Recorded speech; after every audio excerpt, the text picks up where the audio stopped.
Ladies and gentlemen, welcome to the Washington Brief. I'm Dr. Michael Jenkins. I'm the chairman of the Washington Times Holdings, as well as the president of the Washington Times Foundation. Every first Tuesday of the month, we are bringing together some of the world's top experts on the Korean situation, Northeast Asia, and the possibilities of bringing peace in the Korean Peninsula. Our moderator is Ambassador Christopher Hill, who is the Charles W. Ball Distinguished Adjunct Professor of International Affairs at Columbia University, an international public affairs school. Before his current position, he was Chief Advisor for Global Engagement to the Chancellor of Denver University and the Dean of Joseph Corbell School of International Studies. Ambassador Hill is a prestigious career diplomat, having served as a four-time ambassador appointed by three presidents and U.S. ambassador to Macedonia, to Poland, to Korea, and Iraq. Prior to his position in Iraq, Ambassador Hill served as the Assistant Secretary of State for East Asian and Pacific Affairs for 5 years. And he also headed the U.S. delegation for the six-party talks on the North Korean nuclear issue. Our two panelists that are our regulars on this program is Ambassador Joseph DeTrani. Ambassador Joseph DeTrani was the former special envoy for negotiations with North Korea and the director of National Counterproliferation Center. He was an associate director of the National Intelligence and Mission Manager for North Korea. He's a veteran of the CIA and currently a professor at Missouri State University's Graduate Department of Defense and Strategic Studies. Also, Dr. Alexandre Mansourov. Dr. Mansourov is currently professor at the University, Special School on Peace and Development of Peace in North Korea and South Korea and throughout the world. Dr. Mansourov graduated from Kim Il-sung University, as well as Columbia University with his PhD. He's an outstanding expert on all of the issues regarding Northeast Asia and the Middle East. We're very honored to present him today as one of the regular panelists for our program. And finally, we have Ambassador Robert King.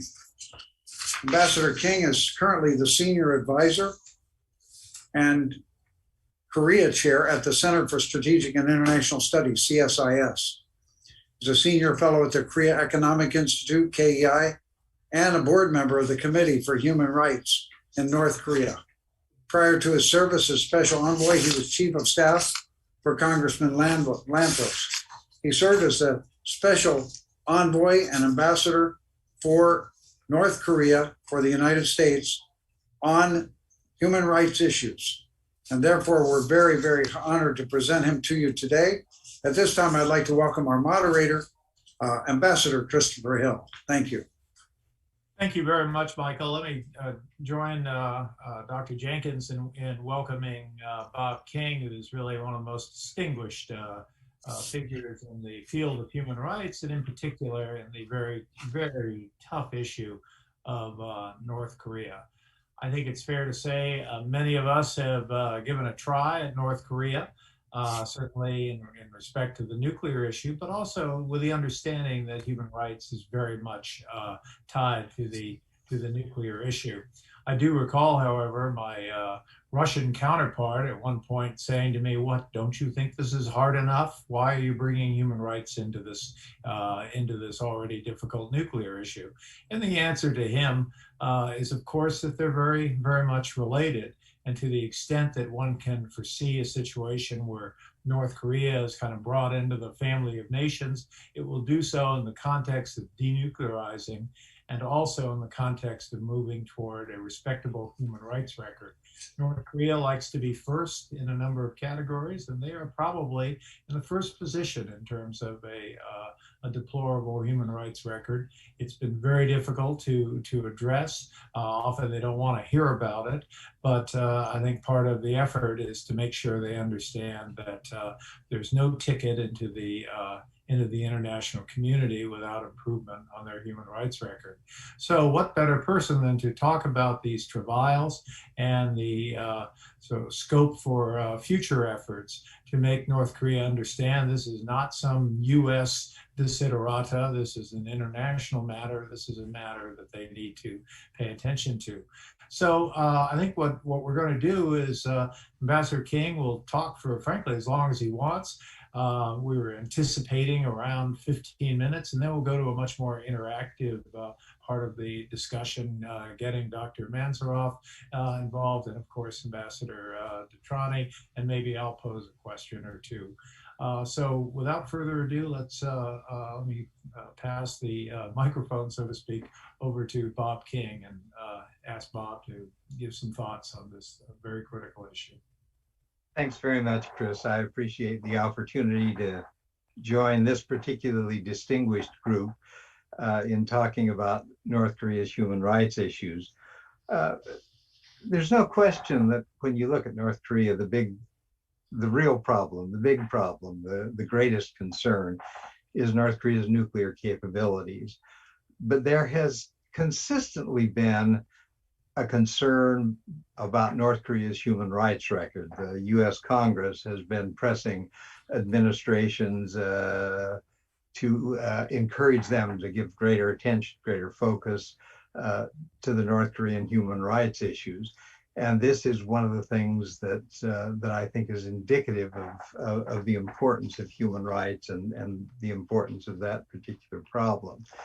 In terms of why focus on human rights if we're concerned about the nuclear issue, I think there are a number of reasons to call attention to the human rights issue and try to make progress on that issue as well as on other issues with North Korea. First of all, human rights is the right thing to do. There's no question that in terms of international relationships, human rights is one of the most important elements that other countries focus on, that other countries look at and identify as something that needs to be given attention, that needs to be done.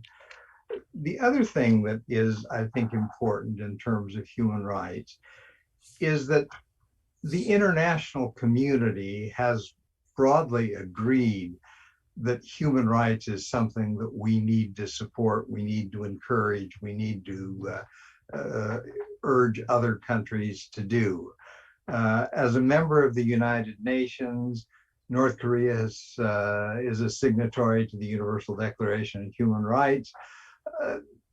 If North Korea has obligations that derive from its membership in the UN in the human rights field, it's important to encourage the North Koreans to do what they ought to do on human rights. If we're going to expect them to accept the kind of obligations we'd like them to accept in terms of dealing with the missile, nuclear issues, and other issues in terms of participation internationally, countries that want to play a role internationally need to have human rights as part of their concern. And I think it's important that North Korea recognize that to be fully accepted internationally, it has human rights obligations that it needs to follow and to observe. From the point of view of what's going on with North Korea in terms of its foreign policy, but also what's going on with North Korea in terms of its domestic policy, what it's doing for its people. A government that observes human rights is going to be more responsible and more attentive to the needs and concerns of its own population. And the greater the attention of the North Korean government in terms of keeping its people happy, satisfied, the better the situation is going to be in terms of North Korea's involvement, participation in the international community. One of the things that I think is critical in this effort is that access to information is important as one of the important human rights that the world community has acknowledged, recognized, and agreed to in international agreements, provides information to countries. People should have access to information so that they know what's going on, what their government is doing, what their government ought to be doing, what other governments are doing, and what the impact of that is. So all of these reasons, I think, are important in terms of what North Korea ought to be doing in terms of facing its responsibilities as a participant in the world community. And I think that this is the reason why we need to focus on human rights. The other thing that I'd like to talk a little bit about are the areas that we need to focus on in terms of encouraging North Korean involvement in human rights. And these are the kinds of things that I tried to do when I was the special envoy for North Korea human rights issues. And these are the kinds of things that I think we need to press the North Koreans and urge the North Koreans to be involved with. The first thing is the United Nations obligations on human rights. North Korea was very anxious to be a member of the United Nations. In terms of its international status, membership in the UN is an important part of what the North Koreans do to claim legitimacy in terms of their regime, their participation in the world. But at the same time, there are obligations in the United Nations for participation and for activities that encourage human rights. North Korea has been grudgingly involved in participation in these human rights areas.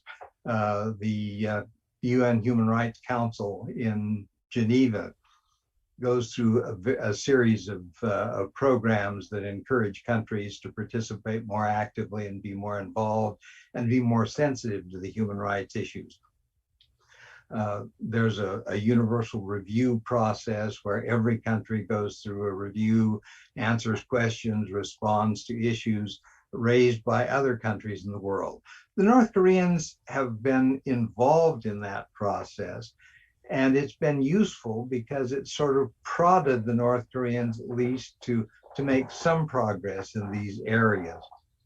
North Korea certainly hasn't reached the point that they have the international human rights standards that most of the other, the United States and most of the Western European and many of the Asian countries and some of the African countries are involved in. And the North Koreans have made some progress in a few areas in terms of what they're doing. One of the things that we have tried to encourage the North Koreans to do is in areas where human rights are not as threatening to the regime as they might be in other areas.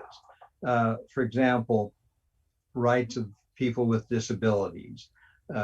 Persons with disabilities should be able to be active, involved, have access, and these are important kinds of things. The North Koreans have made some progress, modest progress in that regard.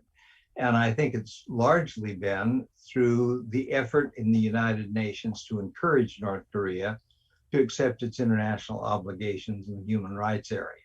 So that pushing on North Korea does have some positive effect in terms of encouraging at least some progress.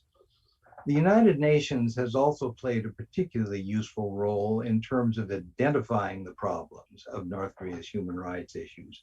The appointment of the Commission of Inquiry in 2013, year-long study of North Korea's human rights situation, a lengthy report, 300 plus pages, describing in detail some of the problems that North Korea has, some of the areas where progress is needed. So there's real benefit in terms of the United Nations process being the way these issues are raised and called attention to, because it's not the United States or another country that's pointing out North Korea's human rights issues. It's an international organization. And when you look at the votes that have been taken on North Korean human rights issues, uh, it's also quite impressive because the votes for criticizing North Korea's human rights abuses are overwhelmingly lopsided votes. We've even been able to discuss the human rights issue in North Korea in the UN Security Council, which is no mean accomplishment considering the obstacles between that come about with that. So these UN obligations and involvement of the United Nations is an important part of the human rights effort to deal with North Korea. A second area that we've tried to focus on is increasing access to information. North Korea is one of the most isolated places on the face of the earth.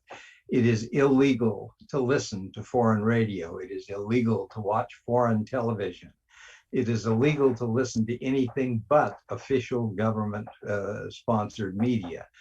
And one of the things that is helpful is providing alternative information. And it's not easily done because North Korea does not have access to the internet. North Korea does not have telephone connections with the rest of the world that are as open and as freely available as almost every other country on the face of the earth has. But there is an effort underway. Radio is still important, particularly in terms of news. And the radio efforts to get information into North Korea is important. South Korean radio broadcasts do reach North Korea. Voice of America, Radio Free Asia, which are United States agencies that are involved in broadcasting in Korean to North Korea, are helpful in that regard. There is also a possibility of listening to Korean language broadcasts from China. Some of the border areas have large Korean populations. And interestingly enough, Chinese radio is far freer than North Korean radio, which is somewhat of an indictment of the situation in North Korea. In addition, efforts are made primarily by private non-government organizations to provide access to information, smuggling in USB drives and getting information into North Korea. There are risks to individuals who seek to access foreign information. It's illegal, and the government does impose fairly stiff fines and penalties. The government has also made major efforts to limit access and to monitor closely access to information. But it's important because knowing what's happening in South Korea, knowing what's happening in China and Asia, knowing what's happening in other parts of the world is important to encourage the North Korean government to move in a more positive direction on human rights. The other thing that I think is particularly important is encouraging involvement of governments to some extent, but private organizations to provide humanitarian assistance to North Korea. North Korea is a country that is sorely in need of humanitarian assistance, in part because it's a very poor country. It's a very poor country in large part because the resources are spent on nuclear weapons, on missiles, and other such things. And it's important for the North Koreans to understand that, but it's also important for North Koreans to understand that people outside of North Korea have an interest in the humanitarian problems that face the people in North Korea.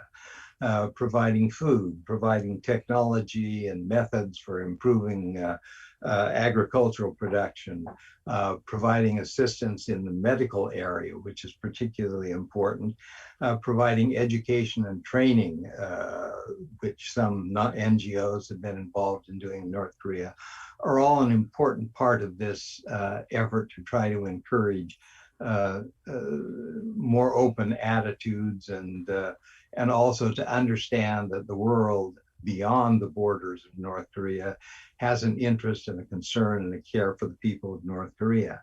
So I think all of these kinds of issues and areas of concern that we have tried to focus on are an effort to increase the awareness of North Korea of what's going on beyond its borders, but also to provide help and assistance and encouragement for North Korea to move in more positive directions in a number of other areas in addition to that.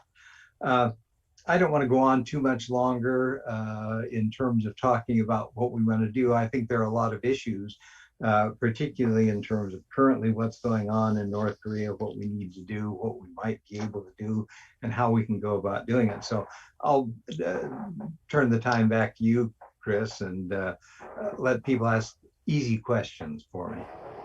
Well, thank you very much, Bob. I think that really sets the table very well. And let me first turn to Joe DeTrani, who has a lot of experience there, and ask his views and get his thoughts on this. Thank you, Chris. Bob, it's so great seeing you, and thank you for the work you continue to do on this important issue of human rights in North Korea. And I thank all of us here, but certainly Dr. Jenkins for convening a session that's focused on human rights. You know, before I ask you this question, Bob, let me just, a few comments. You know, getting North Korea back to the negotiating table as the Biden administration is trying to do as we speak makes eminent sense for so many reasons. It's not only denuclearization and a path to a more normal relations, but it's an opportunity to put human rights on the table with North Korea.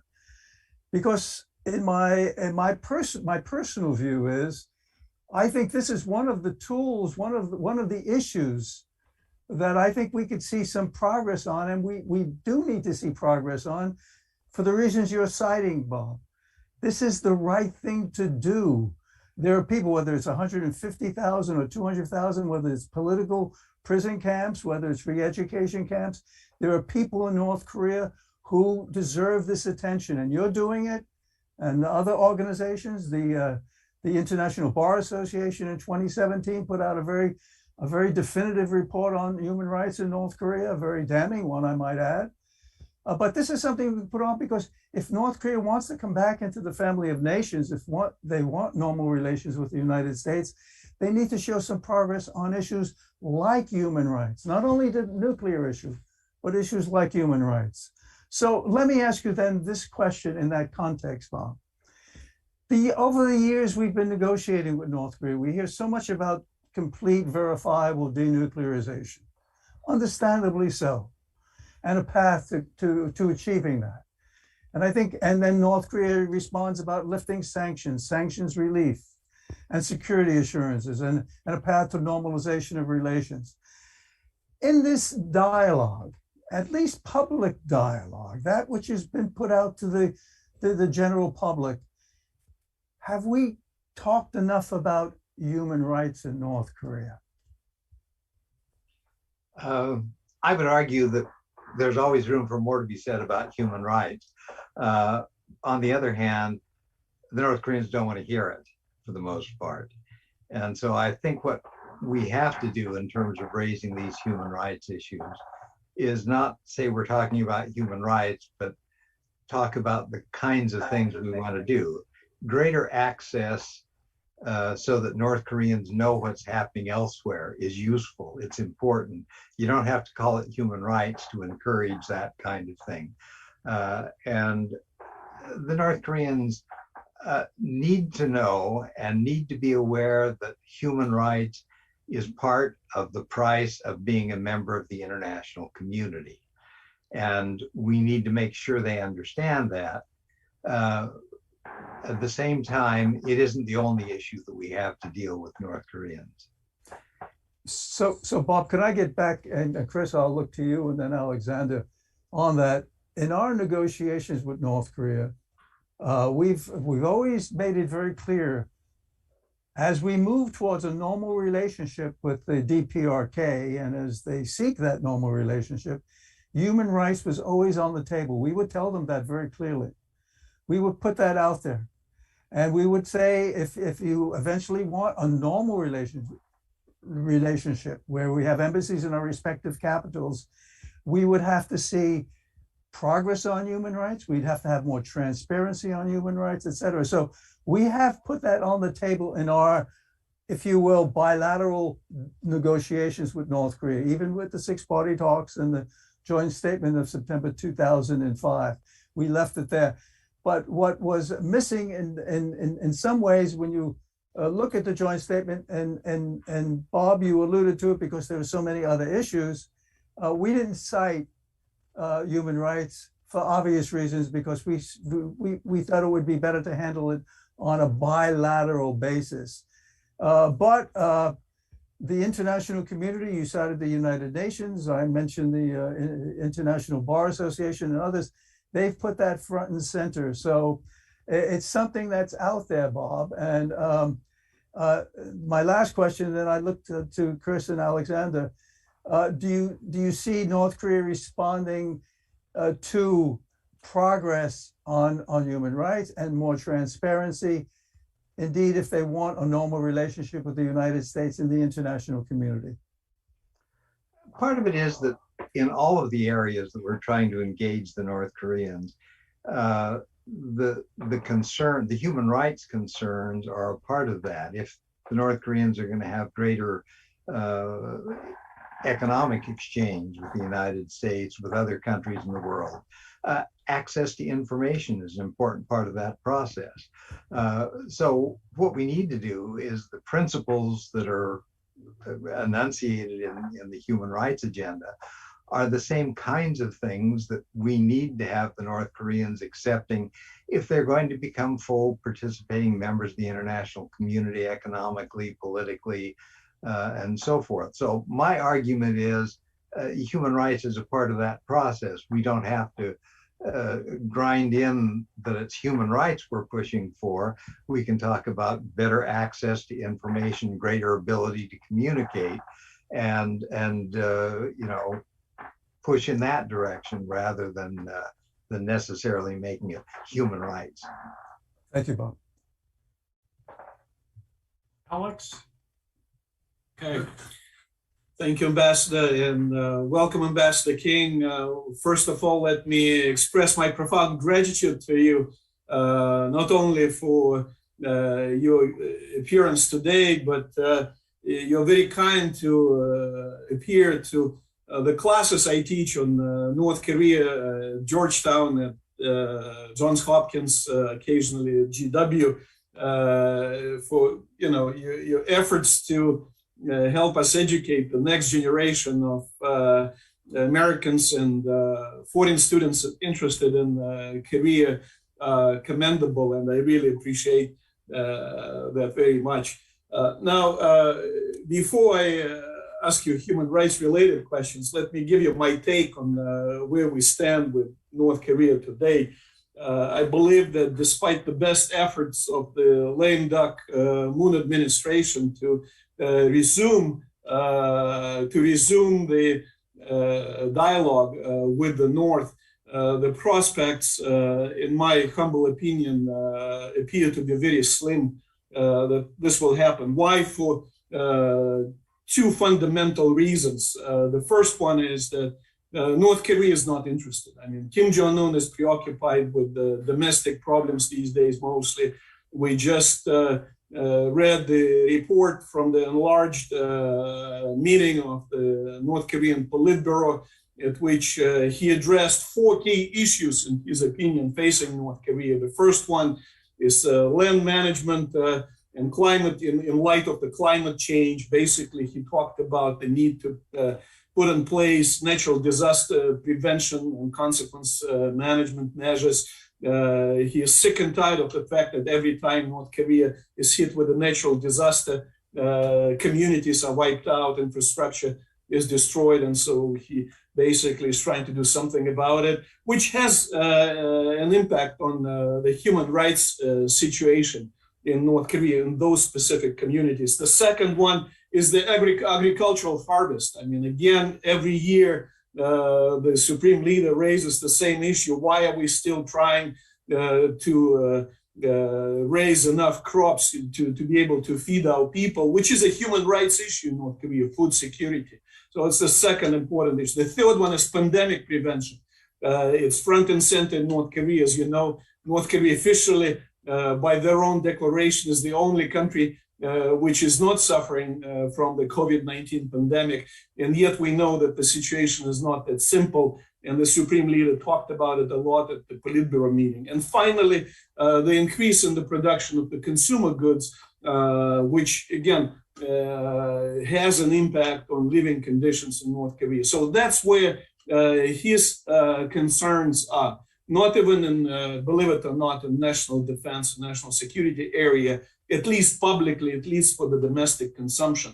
Now, on the US side, of course, the Biden administration, after the Afghanistan debacle, I don't think can afford any new robust, aggressive foreign policy initiative. And that's what the resumption of all-out talks with North Korea on nuclear, whatever other issues will have to be. And so, in a way, despite the best efforts of Ambassador Sun Kim, our special representative for North Korea, his South Korean and Japanese counterparts, they're going to meet in Washington next week to discuss various ways how to jumpstart the dialogue with North Korea. I think it's going nowhere. Again, Afghanistan is going to teach a lot of lessons to many leaders around the world, and especially those who do not regard themselves as our friends. And for North Koreans especially, setting aside strategic issues, that, if you wait long enough, then, you might actually reach the point when the United States is going to leave. And that's what they argue with the South Koreans. Don't count on Americans. The US-ROK sooner or later is going to depart, and then you will be stuck with us. But besides that, with respect to the human rights situation, I mean, we just left a country in the hands of a terrorist group, which we fought for 20 years, the group which likes to stone people with whom they disagree, especially of a different gender. And so we're going to tell North Koreans, now you have to come into compliance with the international human rights norms, because otherwise we're not going to normalize relations with you. I mean, the moment we normalize relations with the Taliban-run Afghanistan, I think that argument will be basically buried. So in my opinion, again, the hopes for dialogue, the resumption of dialogue are very slim. And yet, again, we probably should continue to knock at the door, hoping on the women of prayer. Maybe, for whatever reason, they will answer the call. In the meantime, if you could kindly think about, the question of the pandemic's impact. I mean, we've been living in this pandemic for a couple of years, and I wonder whether you see any effects of the pandemic on the condition of human rights in North Korea. Obviously, it's a black box. We don't have a crystal ball. We don't really know. But what you would expect, to happen as a result of the pandemic in a closed country like this in general, but more specifically, the North Korean government just rejected a very generous offer from the international community to deliver 3 million doses of Sinovac vaccine to North Korea as our contribution to global health and the health of North Korean people. What do you think the reasons are? Is it the lack of trust? They don't believe that it's the real medicine, or is it social justice concerns? They don't know how to distribute it among the people, or is it the lack of access and the worries that we will push for more access where they don't want us to give that access? Or is it because they're working on it themselves, on a vaccine, North Korean vaccine, so to speak, and they don't want to kind of get it contaminated or what have you? So what do you think is the reason why they rejected such a generous offer from the international community at the time when everybody else is rushing, to get whatever, how many doses are available just to save their people? Yeah, your question and the issue you raised applies whether there's any likely progress in terms of dealing with North Korea, engaging with North Korea with the new Biden administration. As much as the Biden administration is doing, good things, dealing with North Korea is not one that is likely to come to the top of the agenda. And the reason is more what's going on in North Korea than it is what's going on in the United States, I would argue. North Korea is obviously preoccupied with the pandemic. They've maintained there are no cases of the pandemic, of the COVID-19 virus in the country, and everything is fine. But what they have done to prevent serious damage from the pandemic has almost shut down the economy. I mean, we're talking about precipitous drop in trade. We're talking about lack of access within the country, the weather, the preoccupation with raising food, the concern with pressure on the regime to produce more in terms of consumer goods and that kind of thing, and the difficulty of doing it because of the other ongoing problems, I don't think leave a good opportunity for trying to engage with North Korea to talk about nuclear weapons. I don't think there's likely to be much that's going to happen in that regard, simply because of the preoccupation of the North Korean regime. If they were interested in engaging, now would be the time to do it. It's very clear that Moon Jae-in and his administration are very anxious to move forward and make progress on North Korea. At a time when not much else is going on, they're still talking about how important it is to engage, what they want to do, what they're trying to do to engage. There's no progress. The North Koreans aren't interested in engaging with South Korea. They're not interested in engaging with the United States. We need to let them know. We need to make sure they understand that we are willing to talk about these issues. And I think Sung Kim's effort is useful, it's important. We need to make sure they understand that we are willing to engage. I don't think they're going to engage because I don't think a government that is as limited in resources as that country is, with the food shortages, a chronic problem with weather and COVID, I don't see much moving forward in terms of engagement with the North Koreans on these issues. So my sense is, yeah, we need to raise human rights. We need to raise nuclear issues. The North Koreans are not likely to be willing to engage. There's some interesting questions. I mean, you raised some interesting questions about the Chinese vaccine the North Koreans rejected. Why, if they're concerned, are they rejecting the vaccine? Strikes me as a very strange kind of thing. I don't know what kind of strings may have come from the Chinese with the vaccine.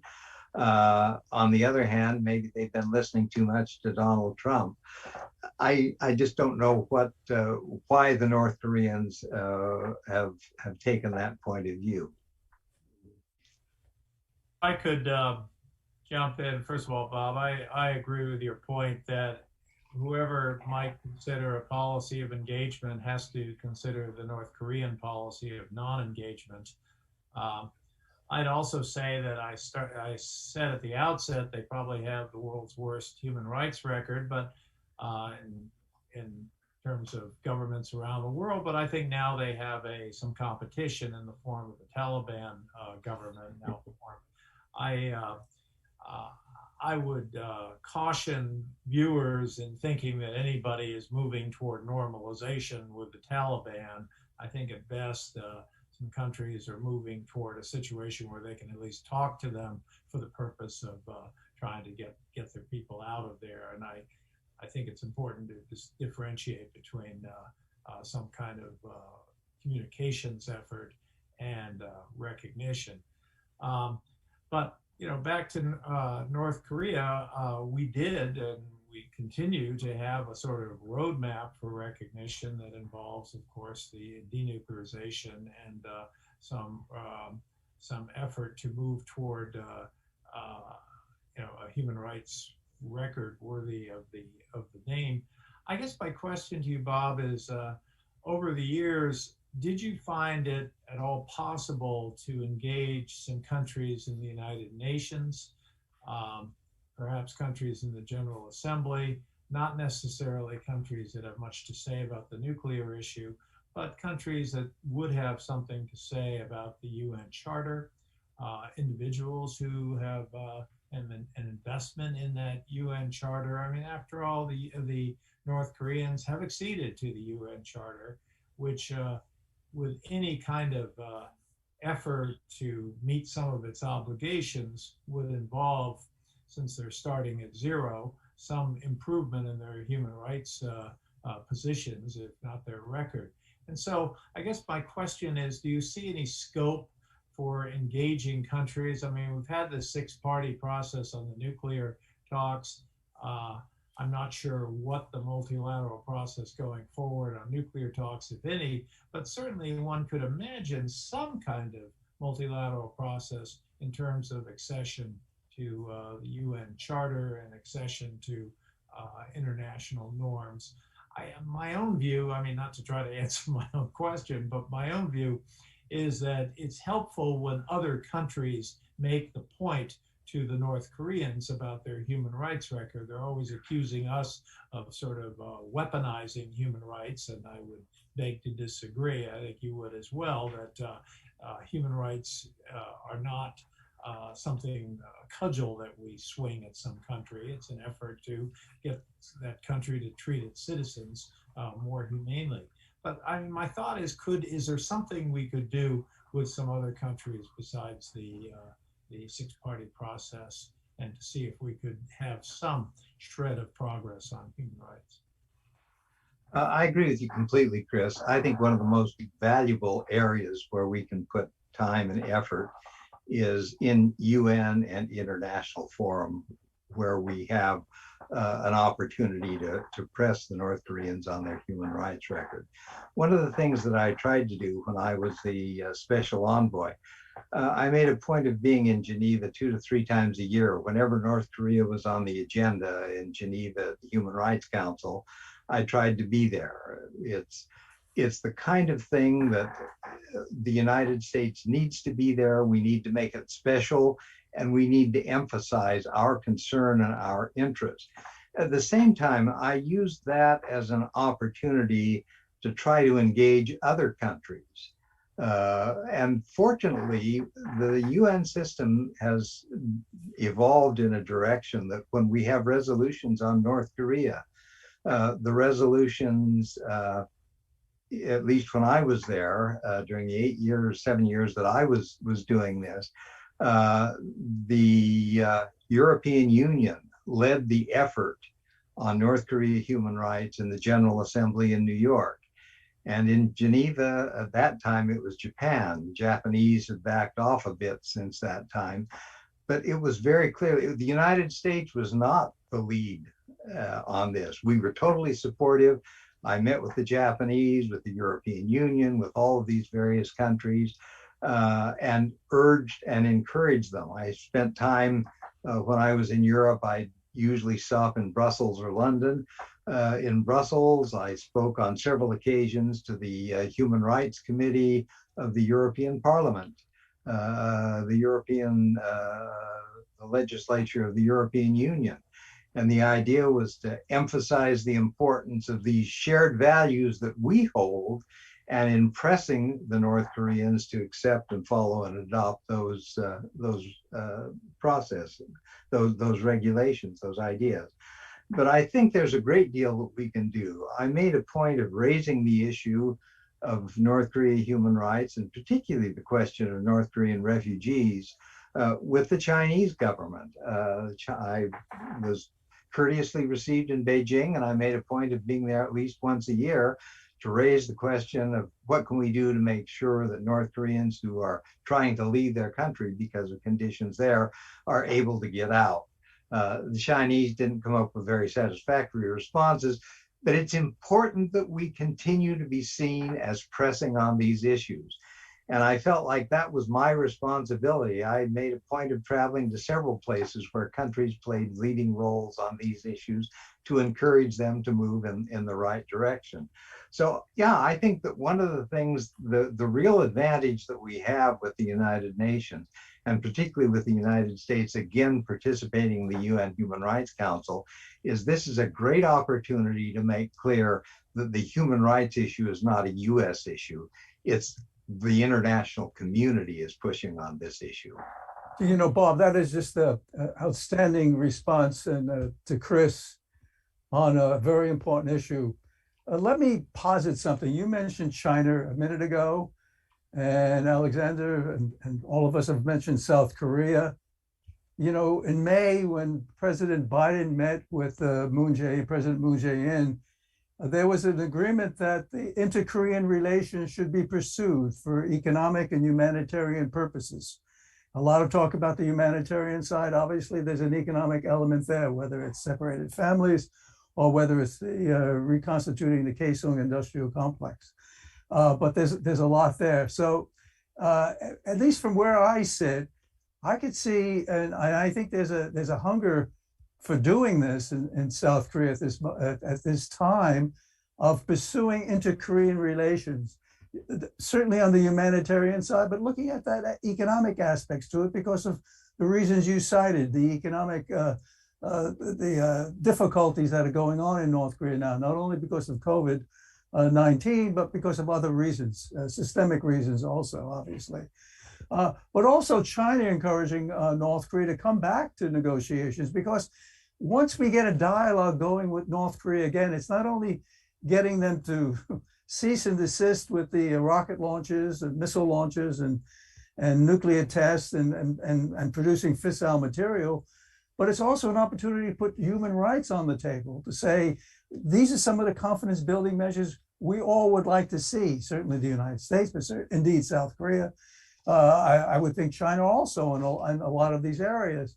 So my question to you then, Bob, is could we see a little more emphasis from China to get North Korea back to negotiations? Is there a possibility that with South Korea pursuing more of the humanitarian assistance and maybe reconstituting some economic projects with North Korea, this would encourage North Korea to come back to the table? Would this give you some optimism, Bob, or do you still think this is unlikely? There may be some opportunity for some humanitarian kinds of efforts. The difficulty is North Korea has taken such an adamant position on stopping the pandemic spread by stopping people from outside of North Korea coming into the country, that it makes it very difficult. For example, there are a lot of American NGOs who have long track records dealing with North Korea, providing humanitarian assistance, providing medical assistance, educational assistance, technical help with farming and that kind of thing. They can't provide those kinds of that kind of assistance because they can't get to North Korea. For a while, it was the American ban on travel to North Korea, and now when that is being relaxed, the North Koreans are not allowing anyone to come into the country. And this becomes a problem, because for us to provide humanitarian assistance, for American NGOs to provide help, they need the person-to-person contact to be able to do that. If they're providing food assistance, they need to be able to monitor the distribution, what's used, what isn't used, how it's going, where are the people, who are the people that it's going to. These are all requirements that have to be met. And the pandemic, the reluctance of the North Koreans to allow contact, make this extremely difficult. It's a very, very tough time in terms of trying to make progress on humanitarian efforts. Thank you, Bob. Chris, if I may jump in, please. You know, we talk about North Korea's policy of non-engagement, but we should be honest and admit that we're also sending some very mixed signals to North Korea. On the one hand, Ambassador Sung Kim is traveling to the region and talks about his willingness to meet with North Korean counterparts anytime, anywhere, under no conditions. But on the other hand, We just held enlarged joint exercises despite North Koreans' pleas not to do it. The South Korean government just revealed plans to build a new short-range ballistic missile comparable to the one displayed by the North Koreans earlier this year.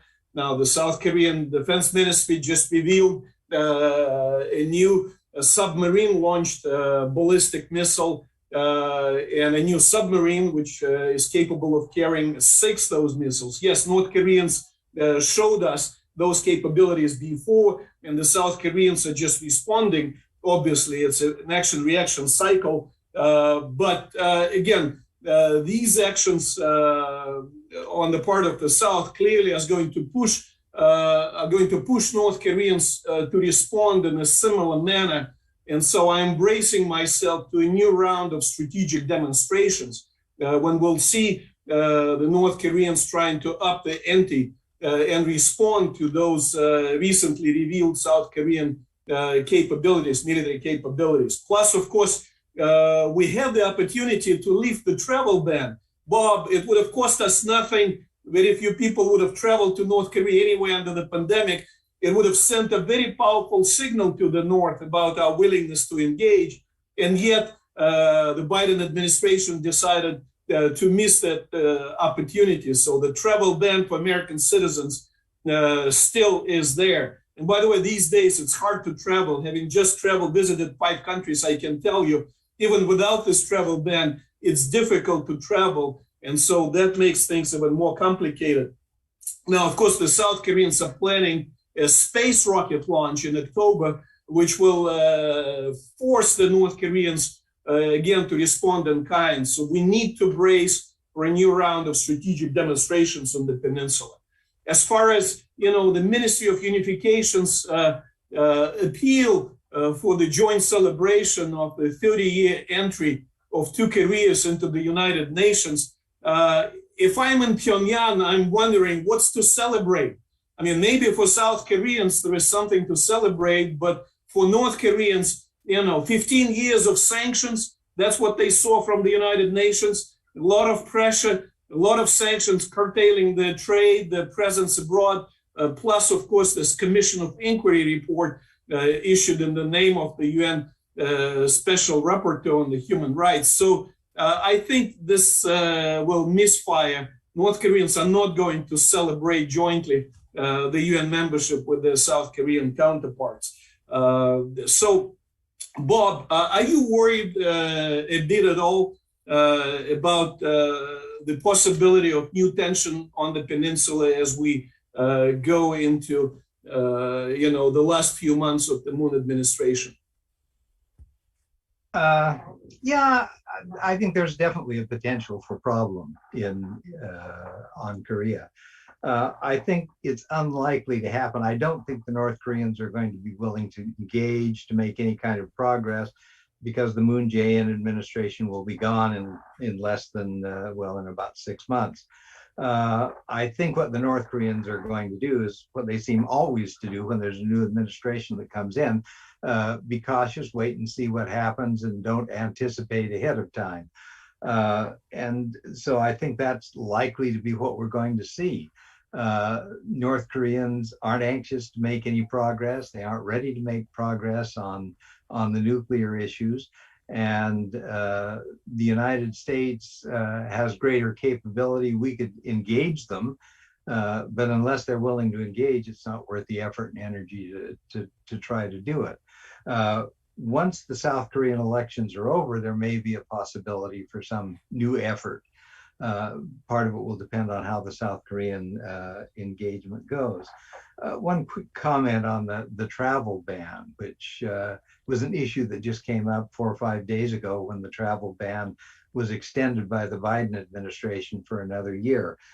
That travel ban was initially imposed by the Trump administration, even at the height of good relations between the United States and South Korea, when Kim Jong-un and Trump were shaking hands and talking about a bright, shiny future. The travel ban wasn't lifted by the Trump administration. At this point, the Biden administration surely could have lifted the travel ban because nobody's going in or out of North Korea. And the North Koreans aren't likely to change that anytime soon. The real question is why bother? The thing is with the travel ban, that is not the reason people are not going to North Korea.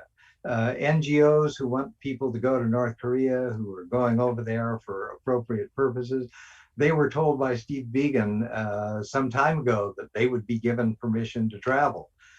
There probably won't be very many Americans who are going to want to go run in the Pyongyang marathon, and the North Koreans aren't likely to have the Pyongyang marathon anyway.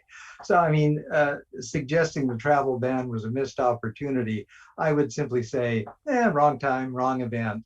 If the North Koreans are interested, you know, it doesn't take much of a positive signal to turn things around. So far, I've seen very little to indicate that there's any progress in that area. Bob, Bob, can I, my last comment to you, Bob, on this with North Korea. Given the economic dire situation, even Kim Jong-un admitted the economy is going through a real difficult patch, and the historic over 40% malnourishment in North Korea. This is a UN DPRK report that speaks of this. Yeah.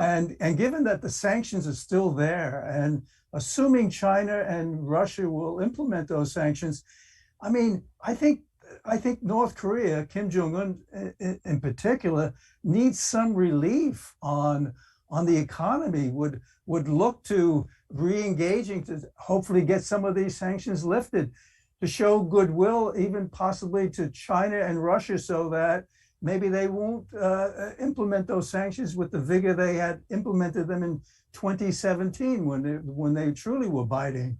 So I guess my question to you is,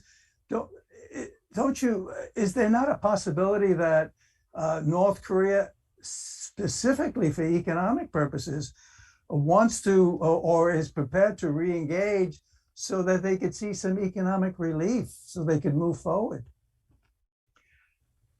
The question is whether the North Koreans are willing to receive this kind of relief. They're not letting anybody in. There's no way you can provide relief unless you have the ability to get it into the country.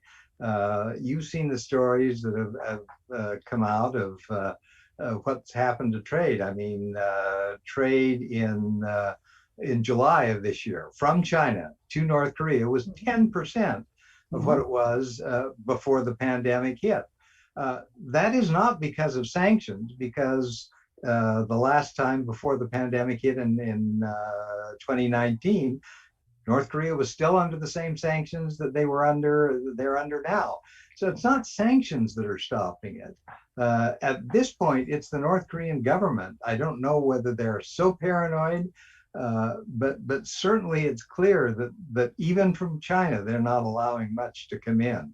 You've seen the stories about North Korea refusing to receive back into North Korea North Koreans who left, defectors who left, went to China, were captured, and the Chinese want to return them. North Koreans won't accept them. You've seen the stories of a South Korean on a boat that drifts into Chinese water. North Korean border guards kill the guy and burn the boat. You know, they're doing this because there's a real paranoia about the pandemic. And my sense is, unless we get sort of beyond that, North Korea is going to be a problem in terms of re-engaging. Thank you, Bob. Well, thank you very much, Bob. Thank you for handling all kinds of different questions. Thank you for your service on, I think arguably is one of the toughest issues out there, North Korean human rights record.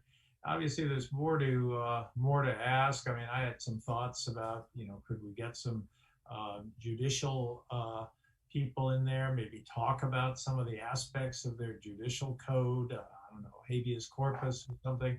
But I think the bottom line is very clear that they are in a sort of non-engagement mode, and they don't seem to be interested at this point in this kind of engagement of any kind. So kind of not a very happy outlook right now. And meanwhile, we'll have to see how the harvest goes, which must be underway pretty soon, and to see whether in their desperation they would be interested. But I just want to thank you again, Bob, and if you have any comments before we turn it over to Dr. Jenkins, please do so. Thanks very much. It was a fun opportunity to talk with all of you. When you talk with people who know what's going on and who've been through it before, there's a real engagement. It was fun, and I appreciate it. I enjoy what we were able to talk about. And thanks so much for what you, Chris, have done and what you, Joe, have done, and your efforts, Sasha, as well. Thanks so much. Thank you, Bob. Thank you, Bob. Michael, floor is yours. Oh, thank you, Ambassador Hill, for a wonderful session, especially Ambassador Robert King.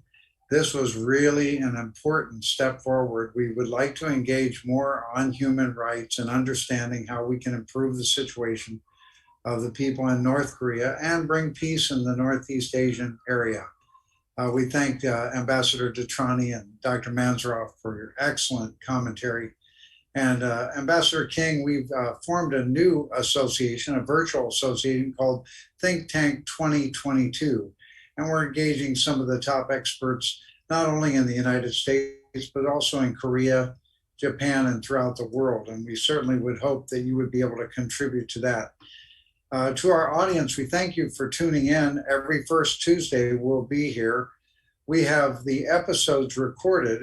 They're on YouTube, and they're also can be found on the website, www.washingtonbrief.org. If you go there, you'll see all the past episodes. You can view them. They're very interesting. Some of the top thinkers in the whole area of intelligence, diplomacy, and every field that helps America forge its partnerships and alliances with ROK, with Japan, and with all of our allies, but also seeks friendly relations with China, Russia, and North Korea. And I'm very honored to be part of this. And Washington Times Foundation is a sponsor. I also want to thank the Universal Peace Federation for its sponsorship also of this program. I want to thank everybody, and we'll see you again next month on the first Tuesday. Please have a great week. Thank you. Take care, Michael. Thank you. Thank you, Mike.